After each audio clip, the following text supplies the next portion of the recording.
Kemudian yang ketiga, burung hudhud. Ini susah digambarkan juga. Antum lebih baik buka di YouTube. Ketik burung hudhud kelihatan. Burung hudhud ini burung yang di bagian kepalanya juga ada seperti mahkotanya. Indah sekali kelihatan burung hudhud itu.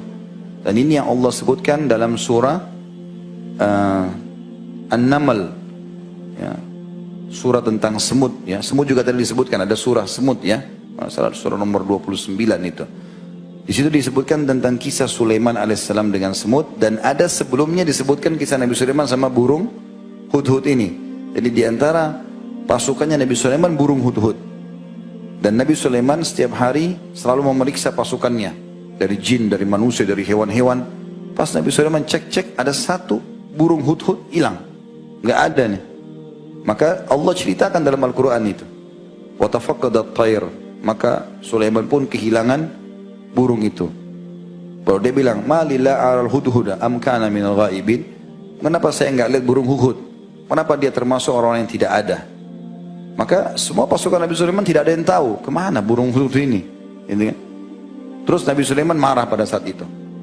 Kalau dia datang nanti, dia harus membawa alasan yang benar. Kenapa dia tidak ada? Kenapa dia tidak hadir pada saat saya absen? Atau kalau tidak, saya akan siksa dia dengan siksaan yang menyakitkan. Gitu. Maka datanglah burung hudhud, lalu Allah ceritakan. Nabi Sulaiman tanya, kenapa kok nggak ada? Dia bilang, saya telah pergi ke satu negeri. Rupanya sebagian athar menyebutkan burung hudhud ini ketemu sama hudhud yang lain, gitu kan? Burung yang lain yang kebetulan beda wilayah sama Nabi Sulaiman. Nabi Sulaiman AS tinggal di Palestina, di negeri Syam. Ada burung hudhud yang datang dari negeri Yaman lewat. Seperti kalau kita manusia ketemu sama satu orang, ngobrol, terus kita diajak ke kampungnya dia atau kotanya dia. Rupanya burung hudhudnya Nabi Sulaiman ini diajak oleh burung hudhud yang dari Yaman untuk ke sana. Mereka berbicara, dan ini semua perlu diketahui ya, semua makhluk Allah selain manusia dan jin itu beriman pada Allah. Burung-burung, semut, serangga ini semua tahu Tuhannya. Ya. Manusia sama jin saja, dan manusia jin juga ini cuma pembangkang-pembangkang saja yang tidak beriman. Ya.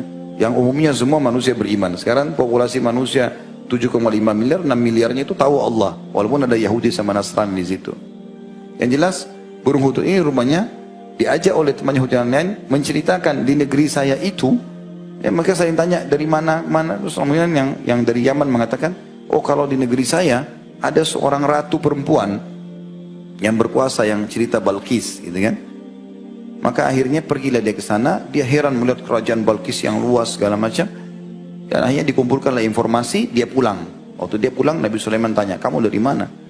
Diceritakan dalam surah An-Naml, maka dia pun mengatakan, ji'tuka min saba'in binaba'in yakin, aku datang dari negeri Sabak membawa informasi yang pasti.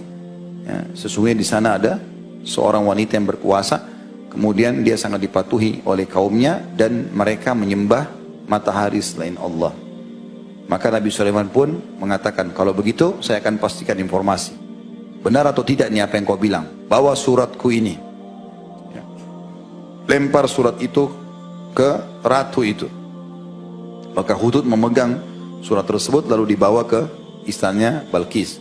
Isinya itu, innahu min Sulaiman wa Bismillahirrahmanirrahim alla ta'alu alaihi wa atuni muslimin. Hudhud lempar surat itu dari lubang tempat singgasananya Balqis, dilempar ke depan singgasana tersebut, lalu hudhud sembunyi mendengarkan apa yang diucapkan oleh Balqis sama orang sekitarnya. Balqis lihat surat itu mewah sekali, bagus, dari kulit hewan, terus dibuka tulisannya, ya, sesungguhnya dari Sulaiman, inna min Sulaiman wa inna bismillahirrahmanirrahim. Isinya adalah dengan nama Allah yang Maha Pengasih lagi Maha Penyayang. Datanglah kepadaku, kata Sulaiman, ya, dalam keadaan patuh.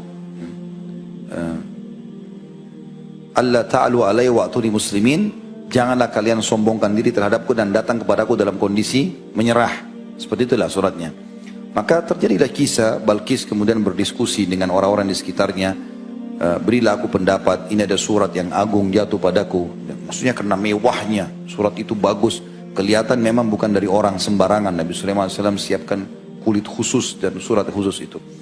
Kemudian dia pun berkata, berikan pendapat. Rupanya para pengawal-pengawal Balqis tidak tahu Nabi Sulaiman AS, dan mereka itu kerajaan besar di negeri Sabak. Sabah ini negeri Yaman. Allah juga berikan nama dalam Al-Quran surah nomor 34. Sabah, ya, tentang negeri Yaman ini. Dan sangat makmur dan besar kerajaan mereka pada saat itu. Maka para pengawalnya bilang, sesungguhnya keputusan di tangan Anda. Dan Anda sudah tahu kami ini kekuatan yang sangat besar. Tinggal perintah, suruh perang kami serang. Tapi Balkis berakal. Kata ulama tafsir, dia berakal. Dia mengatakan, ketahuilah kalau raja-raja memasuki satu negeri, maka mereka akan membinasakan negeri itu. Ya. Innal muluka idza dakhalu qaryatan afsaduha wa ja'alu a'izzata ahliha adillah. Kadzalika yaf'alun. Jadi kalau raja-raja masuk ke satu negeri, pasti mereka akan menghancurkannya dan menjadikan orang yang mulia jadi rendah. Dan begitulah mereka lakukan.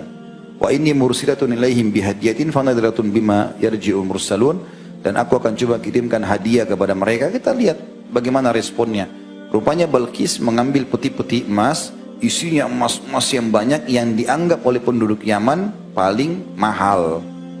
Ya, kemudian disuruhlah bawa itu ke Nabi Sulaiman alaihissalam. Dibawa juga dengan orang-orang yang pengawal-pengawal yang berotot, yang badannya besar, datang ke sana untuk menunjukkan kekayaan Balkis dan juga kekuatan militernya.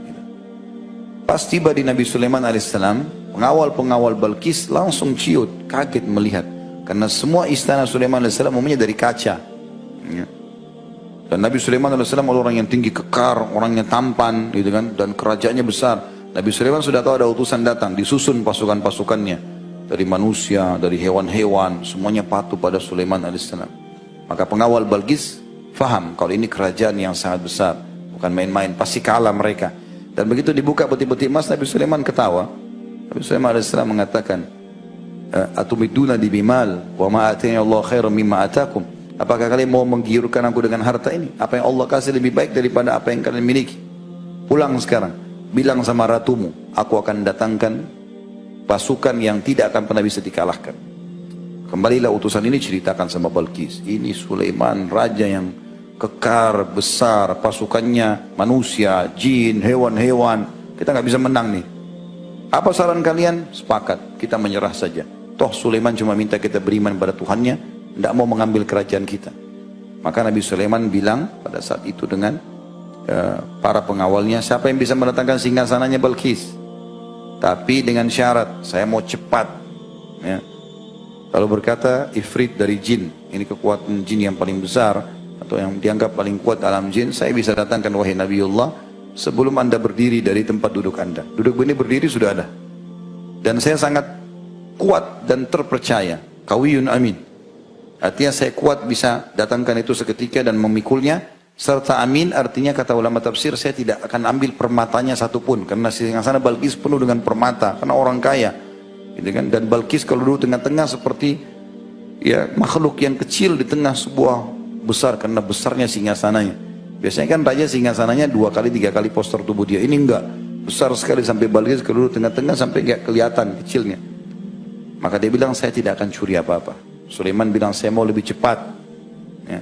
Ada satu orang manusia dari keluarga Nabi Sulaiman alaihissalam yang menghafal kitab Zabur dan rutin berzikir kepada Allah SWT. Ibnu Katsir sebutkan jenis zikir yang disebutkan, gitu kan? Tapi ini sebagian ulama mengatakan ini karamah yang Allah berikan khusus untuk orang itu.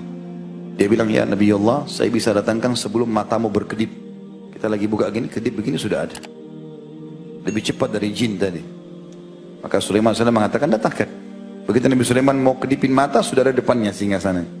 Maka Nabi Sulaiman mengatakan, sungguhnya ini nikmat Allah yang Allah ingin mengujiku, apakah aku bersyukur atau tidak. Lalu Nabi Sulaiman bilang, siapa yang bisa mengubah singgasananya Balkis ini? Ubah. Maksudnya ubah itu permata ini pindahin ke sini, permata ini pindahin ke sini, ubah. Tapi masih kelihatan kalau mirip dengan dia punya. Untuk menguji nanti Balkis. Karena sampai berita ke Sulaiman alaihissalam kalau Balkis adalah ratu yang pintar dan cerdas. Kemudian tunggulah, Allah sudah berikan firman kalau Balkis akan datang dengan pasukannya datang. Itu datang ke istananya, kaget Balkis dan semua pengawal-pengawalnya. Tidak ada istana semewah itu di zaman itu. Semuanya kaca segala macam. Dan salah satu ciri istana Nabi Sulaiman alaihissalam, di bawah lantai kaca itu ada air yang mengalir. Maka begitu masuk, yang paling pertama Nabi Sulaiman uji Balkis. Apakah seperti ini singgasanamu? Maka Balkis mengatakan, Al-Quran juga membahasakan itu ka'annahu hu. seperti ini, tapi nggak tahu, saya ragu karena sudah sempat diubah. Tapi karena cerdasnya dia yakin juga bahwa ini singgasananya. Maka Sulaiman pun mengatakan, ini singgasanamu yang sudah dipindahkan oleh prajuritku. Kemudian Nabi Sulaiman AS menyuruh, karena ini Balkis ratu, dia biasa dengan gemilang kekayaan segala macam, harus ada hal yang membuat dia yakin. Dimasukkan dalam satu ruangan, semuanya kaca, di bawahnya air. Kemudian Balkis waktu mau lewat, dia pikir itu air, karena jernihnya kacanya sampai dia menyingkap bajunya, ya, bagian bawah. Allah mengatakan, wa kasyafat an saqaiha, maka Balkis pun memperlihatkan betisnya, karena dia pikir itu adalah air. Maka setelah dia mau mengangkat begitu, Sulaiman mengatakan, sesungguhnya itu adalah kaca cermin yang telah dibuat. Setelah itu Balkis pun akhirnya patuh kepada Sulaiman, beriman karena keajaiban itu. Dan ada kisah panjang berhubungan dengan masalah itu. Tapi semua ini, ya, masuk Islamnya Balkis dan kaumnya ada pengaruh dari burung hudhud itu. Sebagian ulama mengatakan larangan membunuh hudhud karena peran itu. Ya, karena peran itu, ya. Sebagaimana bolehnya membunuh cecak karena dia tadinya meniup termasuk yang meniup api pada saat Ibrahim lagi dibakar. Ya, maka Allah membolehkan membunuh cecak, gitu kan? Sementara hudhud ini justru menjadi penyebab negeri Sabak semuanya beriman pada Sulaiman alaihissalam. Maka gara-gara itu juga hikmah kenapa tidak dibunuh.